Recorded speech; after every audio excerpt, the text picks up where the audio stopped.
Hi, I'm Susan Swain, host of C-SPAN's Q&A, where we spend an hour with nonfiction writers and historians who add context to today's news. On June 14, 1940, just 1 month after the Nazis invaded France, Paris itself was taken. The country and its capital were brutally occupied for more than 4 years. Aided from the outset by the British and later by the Americans, French General Charles de Gaulle kept up the fight and emboldened an effective citizen resistance movement. This week on the Q&A podcast, we talk with Martin Dugard, author of the new book, Taking Paris. He talks about France during the time of the German occupation and the liberation of Paris by U.S. and French forces in August 1944. Our conversation will begin in just a moment. Martin Dugard, your newest book is Taking Paris, the Epic Battle for the City of Lights. It's the story of the Nazi occupation and Allied liberation of France during World War II. Why does this, and in what ways does this story have resonance for readers today? Oh my gosh. Well, right now we're looking at the fall of Kabul, and it's very, very similar to what happened to Paris. People in Paris didn't think the Nazis were going to take Paris, even though they had swept in through eastern France. They were racing across the Low Countries and across northern France, and yet Parisians remained in their cafes. They didn't really see any reason to go anywhere. But at the last minute, when it was clear the Nazis were coming, they fled in a mass exodus. Some 8 million people try to get out of the city at the same time, jamming the roads, and it's the exact same thing we see in Afghanistan right now, right up until the end of the withdrawal last night. Just to set the stage, what are the dates in which France was occupied by Germany during World War II? So May 10th, 1940 is when the invasion began, and it wasn't for about another 4 weeks before it was formally taken by the Nazis, and Hitler himself came in to pay a visit. But it was remarkable the way that they did it, because they swept across France, they annihilated the French army, they forced the British withdrawal, which led to Dunkirk, and it caused a widespread panic, and it led to that thing where Britain stood alone against the Nazi forces, and it seemed as if the whole world would crumble, and the U.S. was not in a position to step in and help. And it was a very precarious time. People had seen the war coming. We had a 9-month period called the Phony War after the invasion of Poland in 1939, but nobody really thought that this was ever going to happen, that Paris would succumb to the Nazis. And it was unthinkable when it finally happened, because the City of Lights was supposed to be this bastion of enlightenment and free thinking, and just in people, just an open society.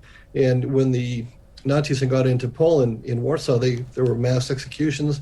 It was terrible. They executed liberals, they executed free thinkers, and everybody was scared as they came towards Paris that was what was going to happen in Paris as well.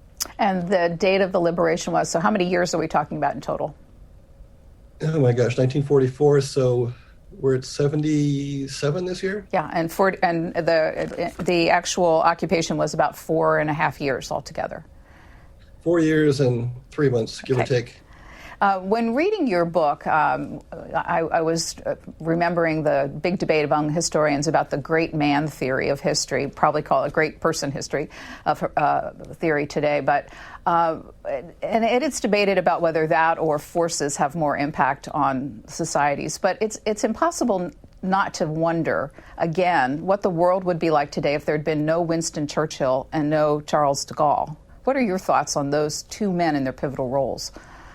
I went into the book really wanting to focus more on the military aspects of it, and I was only going to write about the short period from August 1944 until as the U.S. kind of came in and George Patton in the Third Army kind of bear down on Paris. And I found that to write the story properly, I had to go all the way back to 1940 to give the story proper context. And I don't outline my books as I go in. I kind of take it set piece by set piece. And first of all, I found it very necessary to put Churchill in the equation, because he was, for a while there, the savior to the French people. They didn't know whether or not they could stand alone, and it was up to him to decide whether or not to continue to reinforce with men and aircraft the French cause. And then de Gaulle comes up out of nowhere. He's just he's a well-known armored warfare theorist, but he's not he's never really shown exemplary behavior on the battlefield. And he comes up and he becomes the rising star for France. And then boldly, he even leaves his family behind and goes to England, and gets into this very dysfunctional relationship with Churchill that, ultimately benefited the whole Allied cause. So let's go back to the 1940s as the Nazis are approaching France. Where was Winston Churchill in his career at that point? He had literally just become the prime minister. And remember, Churchill was in a political wilderness for, 2 decades. He was a man in his 60s who had warned of warfare for several years, and people thought he was being a hawk, and people thought that he was kind of just, they thought he was out of touch with British society and the British people. But first he came back as the Secretary of the Admiralty, and then he became prime minister literally just as the Nazis launched their invasion. And it became a baptism by fire. But he'd spent so much time in the wilderness that he knew exactly what he needed to do, and he was fearless in the way that he spoke to the British people, and he exhorted the British people. And there were several times, people look back at it now that it was a done deal that Churchill was just going to lead the country through the war. And he was widely criticized in Parliament for his drinking, for his thought process, for his decision process. And he almost, lost that prime minister position several times very early in the war. But he just hung on, and I don't know, some people can take or leave Churchill, but I really began to admire him as I wrote this book. Yeah, in addition to his leadership style, at various points you describe things like his eccentric clothing choices, and on his drinking there was one footnote one can't help but stop at, that an estimated number of bottles of champagne he drank in his lifetime, 42,000. I mean, that's an incomprehensible number of bottles of champagne. How did he function? He was, well, quite frankly, I can't imagine doing that, but he was constantly a little bit lubricated. He started the day with just a rocks glass of Johnny Walker, just enough to cover the bottom of the glass, and with a little bit of soda water, and he would kind of sip on that, and then at lunch he would open the bottle of Paul Roger. Then he would go into the night. He always took an afternoon nap when he could, a good 2 hours, and then he would work late into the night, 2 or 3 in the morning, always with a cigar, a brandy, some champagne at his side. He was rarely seen to be drunk, but at the same time, he always has that faint tinge of alcohol in his breath, which I can't imagine somebody functioning like that, but it worked for him. You talked about the unusual relationship between Churchill and de Gaulle. France and England, on a larger scale, had a long and checkered history. Why was Churchill willing to come to France's defense? Well, they were allies, and Churchill was extremely torn about pulling British men and aircraft out of France because he felt like he was abandoning these allies, and then after Dunkirk, it became impossible to support the idea of staying on the continent. Even after Dunkirk, people think that Dunkirk was the final withdrawal, but there were still thousands of British troops further along the peninsula that were ultimately taken prisoner. But Churchill, when de Gaulle came to London, they didn't know what to do with him at first. The war cabinet was an upheaval, and Churchill, but I think he recognized a kindred spirit. De Gaulle was as impetuous as Churchill could be, and the two men never really got along. They were never bosom buddies, but at the same time, they worked together to support a common cause. And I think Churchill at one point was just tired of going it alone, and he needed to know that somebody was laboring to get France up and running again. So when the battle for France begins on May 10th, 1940, Charles de Gaulle was a colonel at that point. The general leading the French army was whom? General Gamelin, is it called? Gamelin, yeah. Boy, you're taking me back in my research. Yeah, Gamelin. And, by the way, at the time, Gamelin was considered one of the most brilliant military minds in the world. And, only later did we find out that he had a condition that made him a little bit psychotic. But he made so many bad decisions at the start of the war, and he thought it was going to be fought like World War I was fought. and there was going to be some kind of stalemate. And he had been a big hero in World War I for leading a charge outside Paris that repelled the Nazis. And he couldn't understand the severity of the situation, and it was left to someone like Dugard to actually use modern armored tactics, which meant constant movement, constant infantry to support for the troops, and instead of just a standard set-piece battle, like as if everybody was in a trench someplace. So how was de Gaulle, as a colonel, able to rise to the prominence that he did in such short order? It was kind of the genius of de Gaulle, because what happened was he was thrown into combat in eastern France. He was basically he was given a small number of troops, a small number of armor, but he was told to wage war. And he basically was left to his own devices. And then as France fell, he took it upon himself to be the guy who took his army. Literally, he raced from one side of France to the other to try to deflect the German advance. And he fought alongside the British, just alongside the English Channel. But at some point, I think he realized that he was in charge, and that there was nobody coming to rescue him. He was the hero of the French. He was named a general kind of in the middle of all this, and he was getting his name in the paper, and he was getting his name on the radio. And I think, de Gaulle was a man of great ego, which is no secret to anybody. But I think the more that he assumed power, the more power that he took on, and the more that he got a following from the people. So even when he fled at some point into Great Britain, he had a little bit of moral authority to be able to do what he wanted to do. Once the French border was breached, how long did it take for the Nazis to cross France, and why did they avoid Paris at the time when they did it? It took them just a matter of days, like within 2 weeks. But the reason you didn't go straight to Paris is if you look at a map of Paris is not a strategically vital place. It's more of a spiritual capital. But all the really important things they had to do, they needed to. The British Army and the French Army were largely in the north, to the north of Paris. Along, I've got a map right here. I wish I could pull it up for you. But the bottom line is, strategically, it made no sense to go straight to Paris, which is also one of the reasons the Americans initially weren't going to liberate Paris at the end of the war. It was basically, if you go into a big city like Paris, you don't just assume command of the city. You have to feed the people. You have to make sure they have heating oil. You have to make sure that the city runs smoothly. And for an army on the move that is bent on conquest, that's a drain on your resources. You don't want to do that until the rest of the country is under control, and then you pivot towards Paris. And literally, they opened the city of Paris. It became an open city, and the Nazis just marched right in. Dunkirk occurred at this point. You've referred to it a couple of times already. Ultimately, what did Dunkirk mean strategically, and how has it become? What has it become as a metaphor and throughout history? Well, Dunkirk is one of the great retreats. And the fact, what happens is at Dunkirk, the British forces are pinned down on the sands of Dunkirk, which is basically, they could look across the water and see Great Britain right there.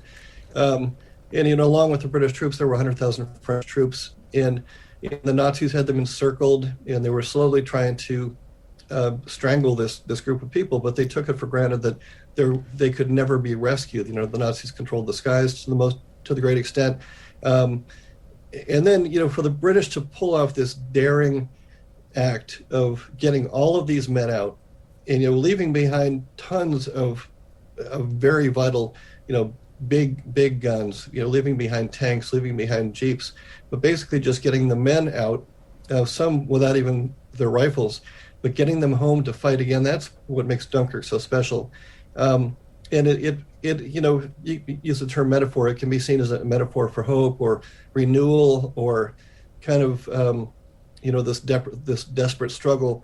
But at the time, it was this desperate act where these men couldn't believe that they all thought they were going to be dead or prisoners. And for them to be rescued like that really gave the British people hope at a time that they did not have hope.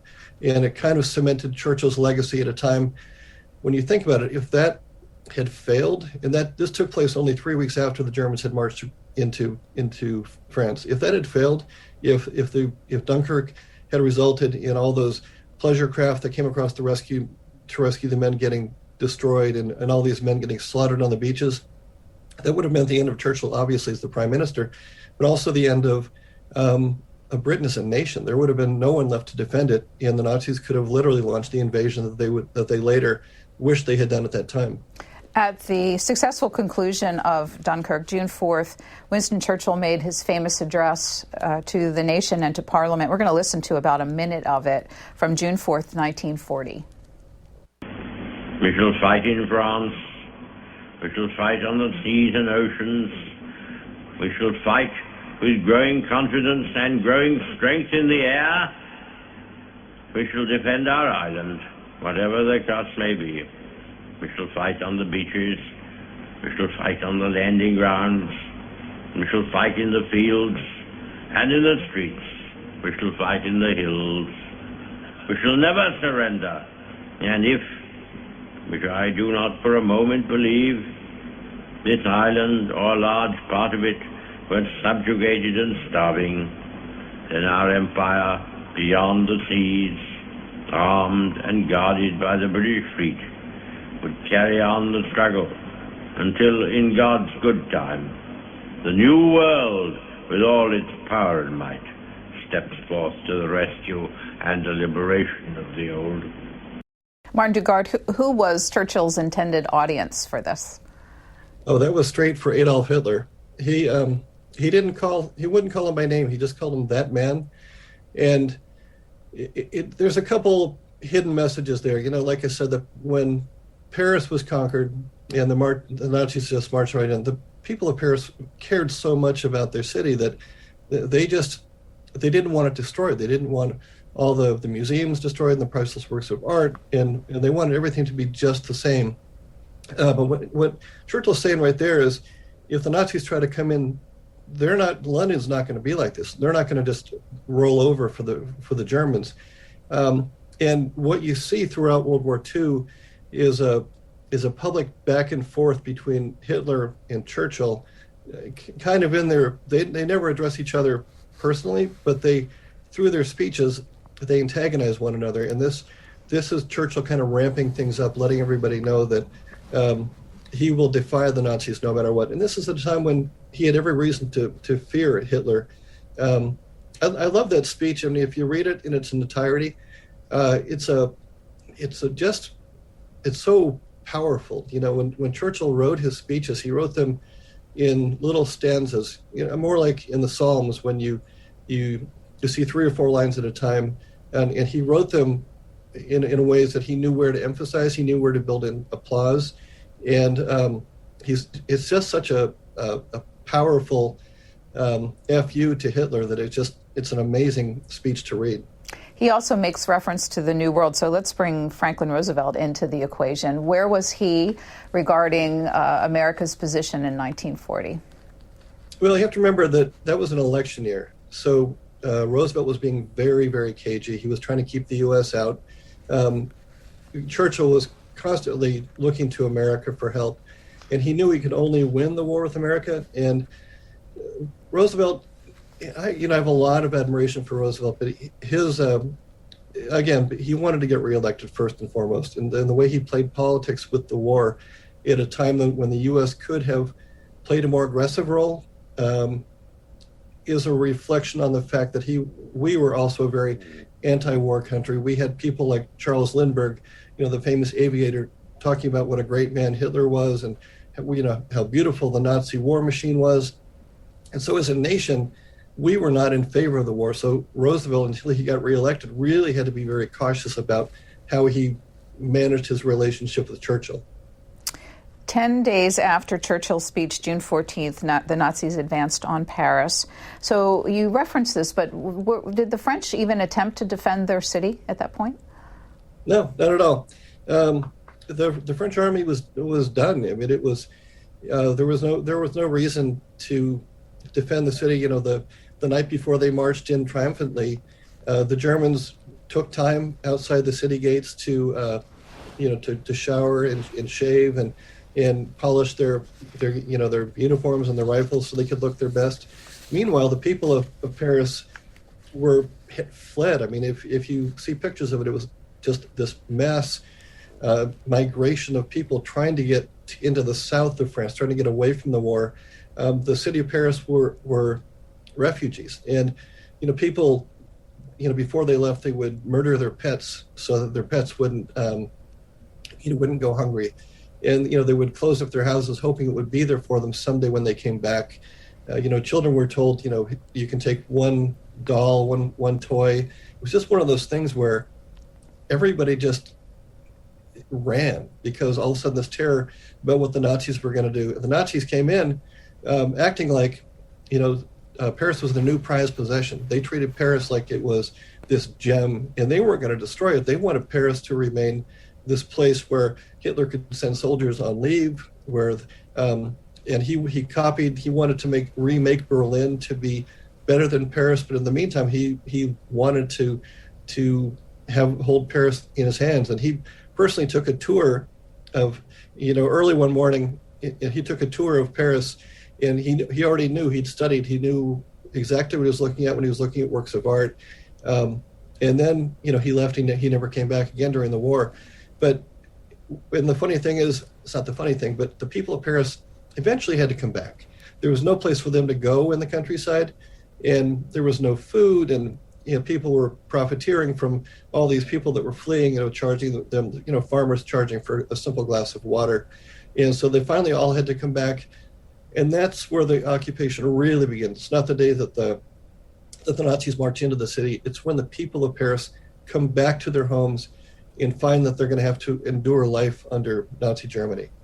One of the statistics of that period that you include in the book is that 90,000 children were permanently separated from their parents during the flight from Paris. Yeah. What happened to those children? The funny thing about that is, I don't know. I mean, it's one of those things where these people, a war ensued, there was occupation. I'm assuming these people got taken in by other families, but as a parent, I can't imagine losing a child and never, and knowing what's going to happen to them. And these kids just disappeared. I mean, they weren't massacred, they weren't slaughtered. Somehow they made a life and found a way. But that's one of the great untold stories of World War II. One of the characters your readers meet during this period is U.S. Ambassador Bullitt. What was his role when the Nazis advanced on Paris? Well, yeah, I love that guy, by the way. He's so cool. He was a friend of Hemingway. He was a writer. He'd been an ambassador to Moscow, and just a real bon vivant. And he became nominally, after the French government pulled out, as U.S. ambassador to France, he felt like he had a long-standing tradition not to evacuate like other nations were doing. The United States was not at war with Nazi Germany at that time. So he remained in Paris, and he was the one who actually handed over the city to the Germans after they arrived. But he remained as long as he could until he was forced out. He was ordered out by Franklin Roosevelt. And how is he viewed in history? He's largely forgotten. I mean, what happened later on, he tried to come back and work with the French resistance. But he had this great life up until the fall of Paris. Then he's largely forgotten after that. And I hope in the book that he's portrayed as a heroic figure. That was my intent, because he stood up to the Nazis. He stood by the French, first of all, but he stood up to the Nazis. They tried to run telephone cable through the American embassy, and they brought soldiers with machine guns to forcibly, take control of this thing. And he ordered them out. He refused to allow any kind of German troops on American property. And he could have been in a bad way, but he stood up to them. But then he's largely forgotten. He fell out of favor with Roosevelt, and I think that was kind of the beginning of his decline. When was the France Vichy government established, and how did it function? The Vichy government was, just think of France as being divided into a north and a south, and the Vichy government basically at the time it was called unoccupied France, but it was led by Marshal Pétain, the great hero of World War I. And when France officially surrendered to the Germans, they basically they acted like the French had not surrendered, but that they were, partners in this new alliance to control France. And so the Vichy government controlled the southern half of France. The Nazis controlled the northern half of France. And for a while, people could pretend that the Vichy government was not part of Nazi Germany. But then at some point when, they began rounding up Jews and they began enforcing Nazi rules. And then, of course, later on when the Nazis finally occupied the southern part of France, it became quite clear it was just a puppet government doing Germany's will. June 18th, just a couple of days later, both Churchill and de Gaulle spoke to their nations. This time we're going to listen to Charles de Gaulle and the message that he sent. I, General de Gaulle, am undertaking this national task here in England. I call upon all French servicemen of the land, sea, and air forces. I call upon French engineers and skilled armaments workers who are on British soil or have the means of getting here to come and join me. I call upon the leaders, together with all the soldiers, sailors and airmen of the French land, sea, and air forces, wherever they may now be, to get in touch with me. I call upon all Frenchmen who want to remain free to listen to my voice and follow me. Long live free France in honor and independence. Call upon all Frenchmen who want to remain free to listen to my voice and follow me. What impact did this speech have? First of all, it's so nice to hear that. It's such a powerful speech. It was recorded in central London and broadcast. And the day it was broadcast, not that many Frenchmen were listening. There was no reason for people in France to be listening to the BBC. It was mostly the French who were in Great Britain who heard the speech, and only later did they rebroadcast it and did it find a broad audience. But when you listen to it, it's such a powerful speech. And in Taking Paris, it's not like it's a very famous speech, but at the same time, it's one of those moments in World War II that are largely overlooked because de Gaulle has become, I think de Gaulle himself is overlooked. But if you listen to it, you hear the power and the bravado and the confidence of this man speaking to, he's basically assuming control of the French people. He's saying, follow me, we're going to get it done. And what I love about that is that he had no reason to feel that way. He had no money. He had, he didn't know where his family was, and they ultimately came to England safely. But he was just this one French guy in a British broadcasting studio in Portland Place, telling his nation that I'm coming back and I'm going to take care of you and just follow me. And somehow it worked. It's an amazing speech. And coincidentally, Churchill is speaking down the road in Parliament at the same time. So you have these two very resonant speeches taking place within hours of each other in the same city. I don't think this ever happened before in history. So two things, as readers will learn, happened after that speech. One is that he did manage to stand up an army again that was willing to fight for his cause, and it was also the rise of the French resistance. Could you speak about each briefly? Oh, sure. De Gaulle knew he couldn't just go back into France. So he had to, he piecemeal assembled an army out of French loyalists in French colonies. So, Northern Africa, Central Africa, and the Levant. He went to all these different places and found people who would be loyal to him. But at the same time, France was divided, so very often French forces loyal to de Gaulle would be fighting French forces loyal to the Vichy government. You'd have Frenchmen fighting Frenchmen. And it was one of those things where when de Gaulle, history began turning in de Gaulle's way, a lot of the people who fought for the Vichy side were not eager to go fight for the freedom of their own country. And again, I see this comparison with Afghanistan. I mean, it's just one of those things where de Gaulle was trying to rally these people to become patriots and do the right thing for the country. And literally half of them didn't want to do that. And then the resistance was originally a separate component. It was founded by the French themselves within Paris, and it began with students and radicals who were trying to quietly fight the Nazis within Paris, and just little acts of sabotage, making sure that they passed secrets about the Nazi troop emplacements back to people in England, making sure that British flyers who were shot down were somehow smuggled back over the border into Spain and then back into Portugal and back to England. All those little things grew from just people quietly sneaking out at night to help to a full-fledged movement.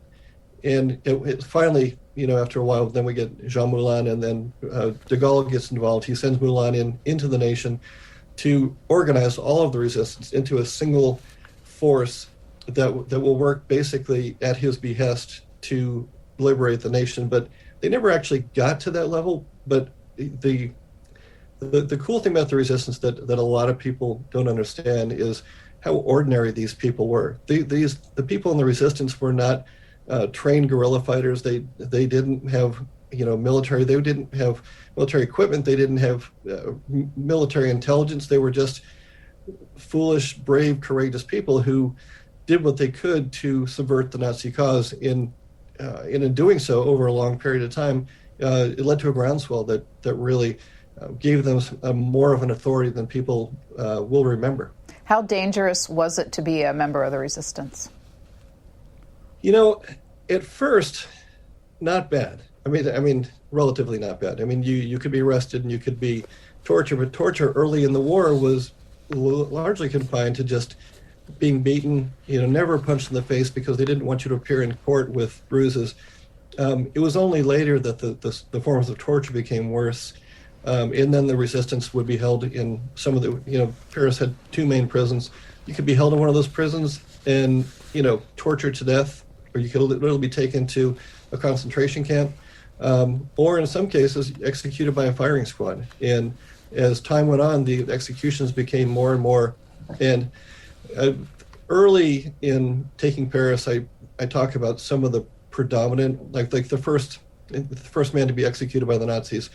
Nobody in Paris believed that the Nazis would shoot anybody, because the Nazis had pretended like, hey, we're your friends, we're conquerors, but we're all in this together. And they woke up on Christmas Eve one day to find that the Nazis had executed a Frenchman for the crime of basically defending his friends after some German soldiers tried to harass one of their friends' girlfriends, wives, actually. And the people of Paris were stunned. And I wrote about it in the book, and it was one of those things where there's a lot of detail that was available for me to, in the official record, to go into, the individual's name and his crime and what his execution was like, because the Germans were very good at documenting these things. But what I was admired most was the courage of these people as they would go to their deaths, because they didn't weep, they didn't cringe, they didn't give the Nazis any more authority than they needed to. They would sing triumphant songs. They would refuse to reveal the identities of fellow resistance, and ultimately they would be shot. And the firing squad would be standing 10 feet away, so they couldn't miss. I mean, they could literally look into the eyes of the soldiers as this happened, which is one of the reasons they began blindfolding the resistance before the firing squad, because the young soldiers were so unnerved by the looking into the eyes of the person just before they shot him that it was actually more for the Germans than for the French to put on those blindfolds. But to be a member of the resistance was to literally ask to always have to you couldn't trust anyone. You couldn't, because anybody could be a sympathizer, anybody could betray you, and then it would just be a matter of rounding you up and killing you or sending you off to Auschwitz. I don't want to leave this period without talking about one woman in particular whom you spend a bit of time on. Her name is Virginia Hall. Yeah, I love her. She is fantastic. She was a spy, for those who don't know, and she was a female spy. She had one leg. She came from a moneyed family in Maryland, and she could have spent the war. She could have gone home, and instead she chose to At first worked for the British, for the SOE, the Special Operations Executive, and then later for the OSS, the Office of Strategic Services, which is the precursor of the CIA. But I mean, for a year there, early in the war, she was in Lyon, basically running the entire British spy organization in conjunction with the resistance, at great peril to herself. And then she gets out safely, and later in the war, she parachutes back in and does it all over again. I mean, I'm sorry, not parachute, she came in by boat. But she changed her appearance completely because the Nazis were so desperate to find this woman with one leg because she had a very telltale limp. And when she came back the second time, she went from a beautiful young woman. She completely changed her appearance, had her teeth filed down, came back as an old cheese-making woman, working in a country farm. And she used special makeup. So instead of looking 30 years old, she looked 60 years old the second time she came back. And the sad thing about that is, I mean, this is a woman who was probably one of the most courageous individuals in World War II. She was one of the most sought-after spies the Nazis ever looked for. They never caught her. When the war ended, she began working for the CIA, and they wouldn't give her any more authority. She became just a bureaucrat, just a desk job, and which to me is really sad. You have this woman with all this this power and this resource and this ability to think on her feet, and you give her a desk job, and she does that for the rest of her life. December 7th, 1941, Japanese attack on Pearl Harbor answers in some ways Winston Churchill's prayers by bringing the United States into the war effort. And the war effort for Europe shifts to North Africa. What was the strategy? Well, first of all, let's go back. When everybody around the world was traumatized by, Pearl Harbor, but Churchill was ecstatic because he knew that then, in his mind, the war was going to be won. It's very late at night when he got the news, and he immediately tried to get Roosevelt on the phone. He was so thrilled because it meant for sure that the U.S. was going to come into the war. And de Gaulle felt the same way. It finally, it wasn't England standing alone. It wasn't de Gaulle's very small army. It was basically the might of America was going to come into the war. So what began as a back and forth, everybody thinks that D-Day, which occurred in June 1944, was kind of was one of those things that we planned years in advance. But in the mind of Churchill and de Gaulle, they wanted to go into Europe right away. They wanted to get use American forces and land in Europe and begin the invasion of France. And that just wasn't possible at the time. The American troops were untrained. We had a very, very modest army. People think of the American army as being enormous, but in 1940. America had the 17th largest army in the world behind Romania. So we were not at all this juggernaut that we would become. So when we finally got men and material to at least have a presence, to establish ourselves in the war, we did it in Northern Africa instead of going straight into France. Northern Africa was controlled by the Nazis nominally. It was mostly Vichy. So we were basically fighting the French. And then as we stepped further into Northern Africa, further east, that's where we encountered Rommel in the desert, Fox. And Rommel's a big part of the book as well because he's pivotal in the invasion of France. He's pivotal in the defense of North Africa, trying to stop. But ultimately, he can't do it because that's when we introduced George Patton. That's when all of a sudden the American army learns how to fight for the first time, and it becomes this. The thing about the African theater, I'm kind of jumping around here, but we think of like El Alamein, but the whole landing at Casablanca and the whole sweep, through Northern Africa is like the sidelight of the war that doesn't get the attention it deserves because it was largely where the U.S. learned to fight. We learned what it was like to be an army, to work with our allies, to manage the alliance with Churchill and Roosevelt that would ultimately win the war. We have about 20 minutes left in our conversation. One particular battle, Bir Hakeim, merits quite a bit of attention from you. Why was it so important? I have to admit, going into the book, I had never heard of Bir Hakeim. And reading the French, basically when the British were trying to hold the line against Rommel's advance, And I'd always been enchanted by the French Foreign Legion. There's a romance to it, the whole beau geste thing.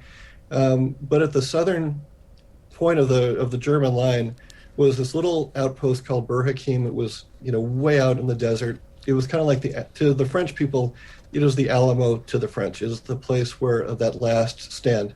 And so you had all these troops loyal to de Gaulle. You had all these French Foreign Legionnaires. There was one woman, and she was the only woman ever to be considered a member of the French Foreign Legion. And they were completely surrounded by the Germans. They had no reason to hope. I mean, they were drinking water out of radiators just to get a little bit of fluid in their bodies. But they hung on, and they hung on, and they hung on. And Rommel himself gave the order he was going to come in and take Bir Hakeim. And there's a drama to it. And again, it's another forgotten part of the war, but it captured the world's attention. You had these defenders, these French defenders, who were surrounded, who were basically helping the British not capitulate to Rommel. And they had no reason to think that they could defeat Rommel, and yet they hung on. And there's this great moment where all of a sudden Rommel says, tomorrow morning I'm going to come in and I'm going to kill all of you. And they get away. They sneak out in the middle of the night. And we're not talking about 10 people or 20 people. We're talking about, thousands of men and vehicles and guns get away from Bir Hakeim and live to fight another day. And a lot of them eventually, when Paris was reoccupied in 1944, a lot of the defenders of Bir Hakeim were among those marching into Paris. We're going to fast forward through history. I have one more clip to show, and this is January 12th, 1943. It's a U.S. Army video from Northern Africa of the Casablanca Conference, which brings all the major players in the effort to defend France and Europe together. In a small seaside hotel at Casablanca, discussions began at once. Their purpose, to design the shape of victory in Africa and beyond. First, a meeting was arranged between Generals de Gaulle and Giraud, who had succeeded Admiral Darlan, assassinated a month earlier. Out of the meeting was to grow the union of the fighting French, who had never lost hope, and the French for whom hope had been reborn. Second, the united command for the new Tunisian campaign was created. The Allied troops in the area were now predominantly British, but by common agreement, General Eisenhower continued in supreme command.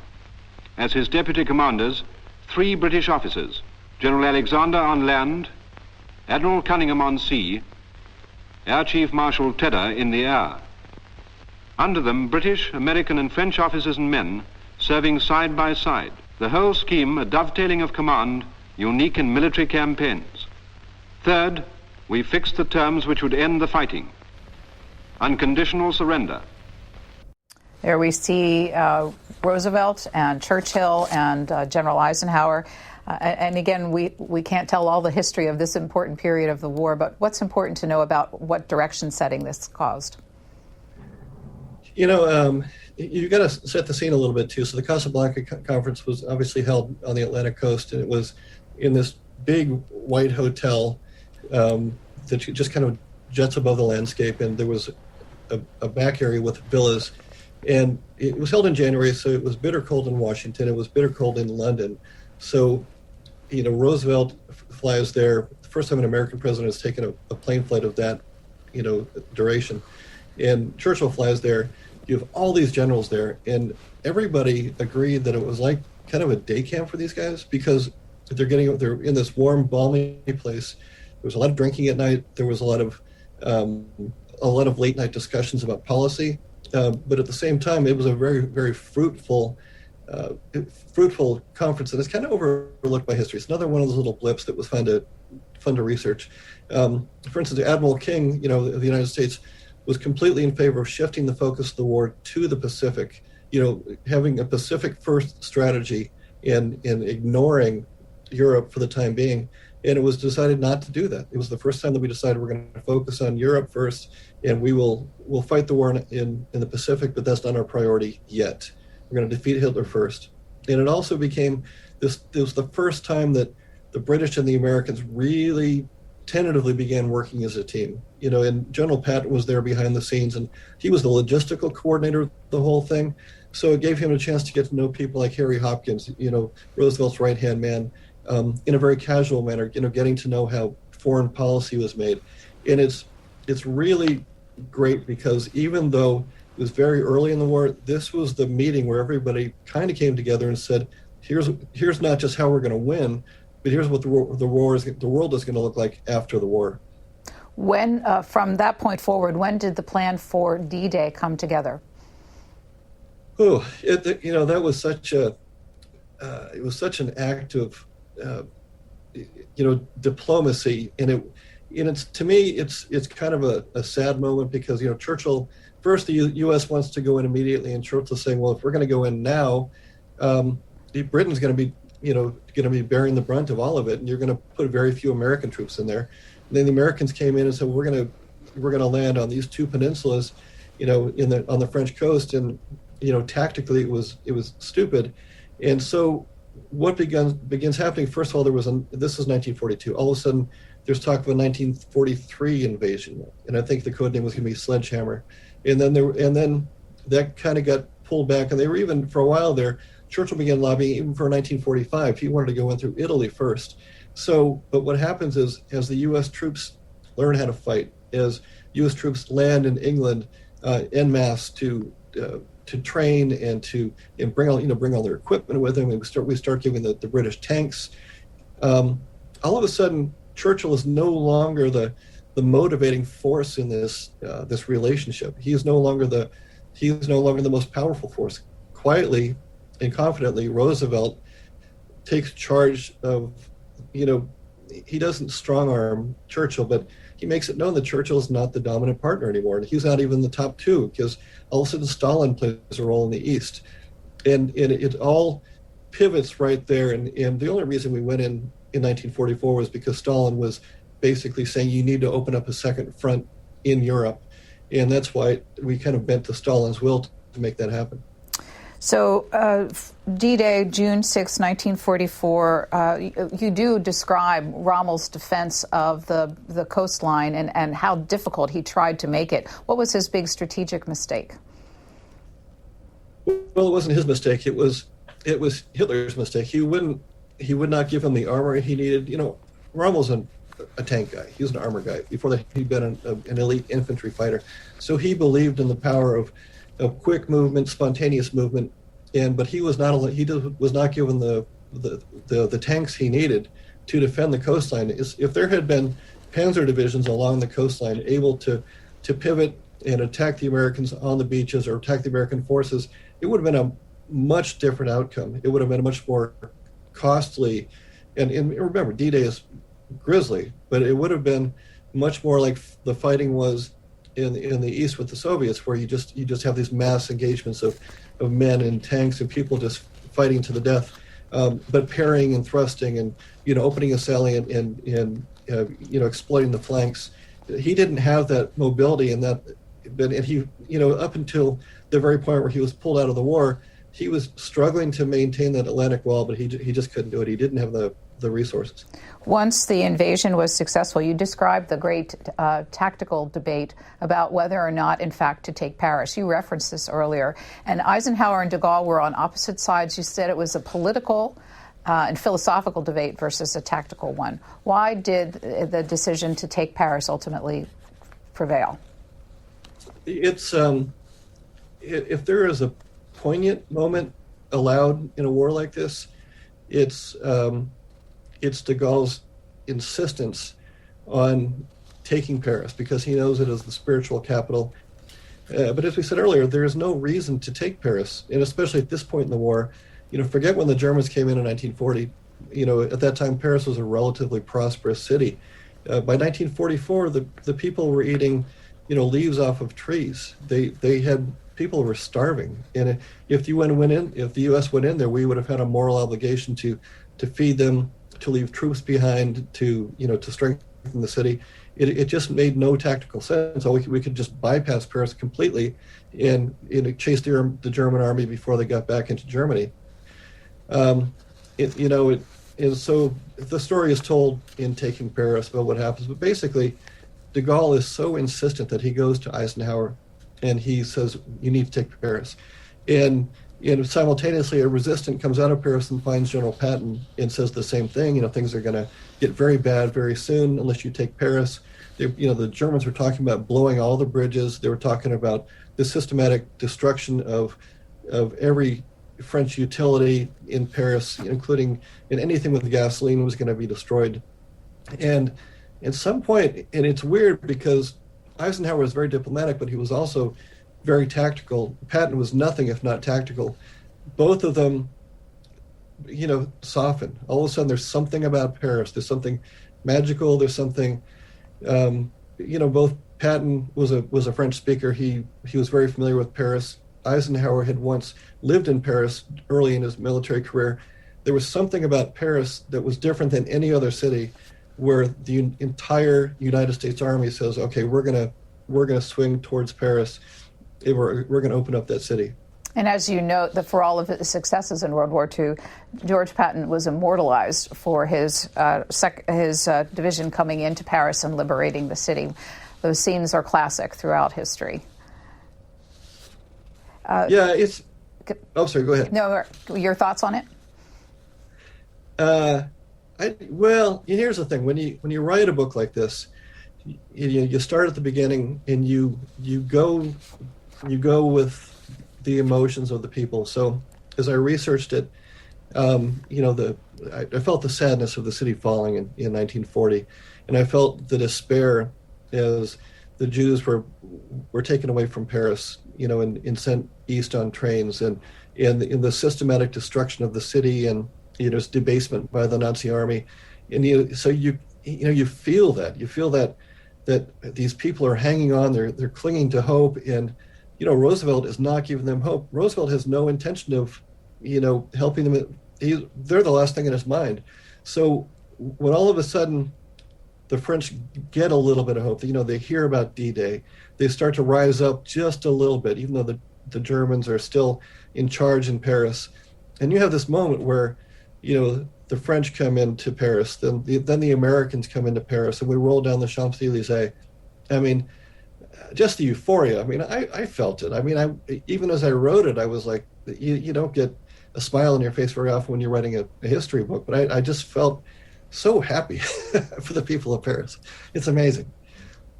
So we have about 6 minutes left, and there's so much more rich detail in the book that we'll direct people to. I wanted to spend a couple of minutes talking about you, because in the notes on the book, you talk about all the books you've written. This one, written during the pandemic, was the most unusual to do. Would you talk a little bit about how you did it? Yeah, it was different. Earlier in my career, I was a journalist, and I covered the Tour de France for a number of years. And so I had very detailed notes about places all around France. So I could describe those places. I've been to those places.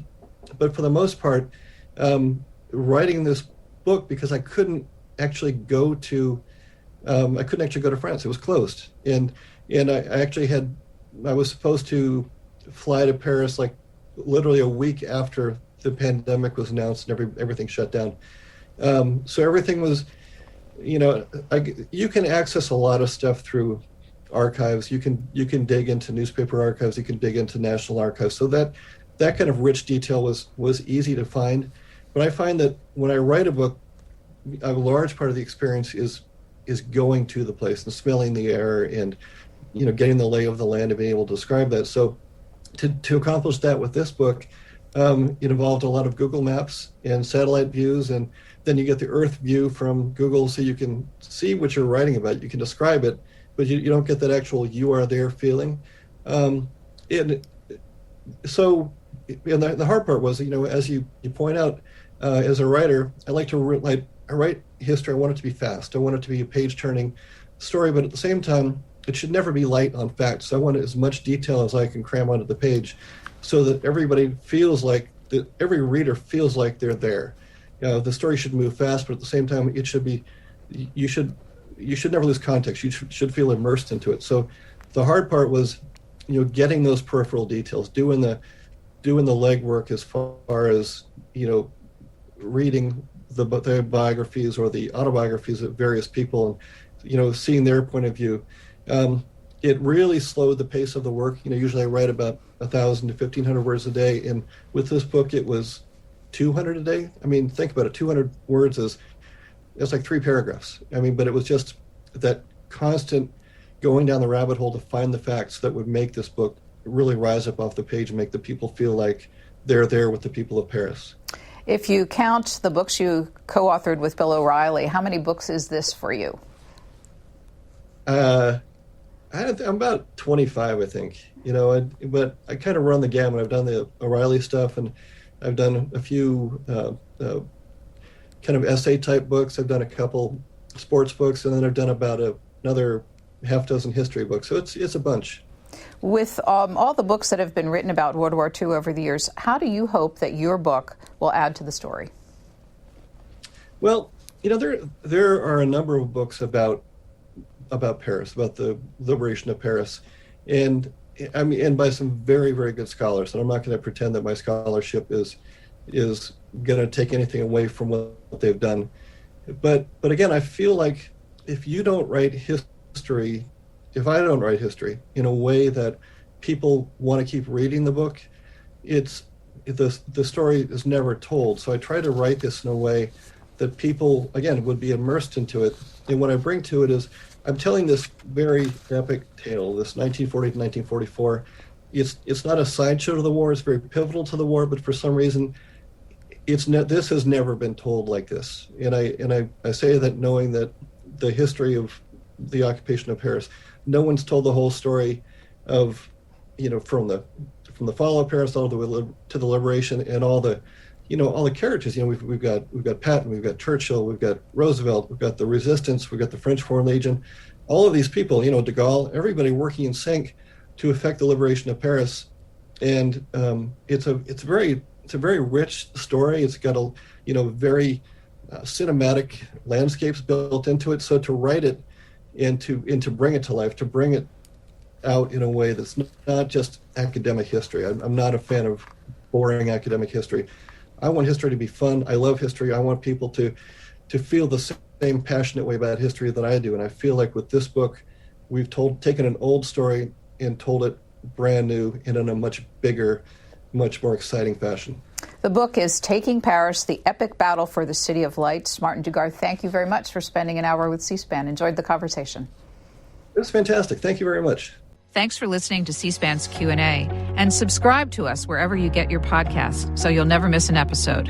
And while you're there, please take a minute to rate and review us. You can also send us an email about Q&A at podcasts@c-span.org. Send me your questions, your comments, or ideas. Your feedback is welcome.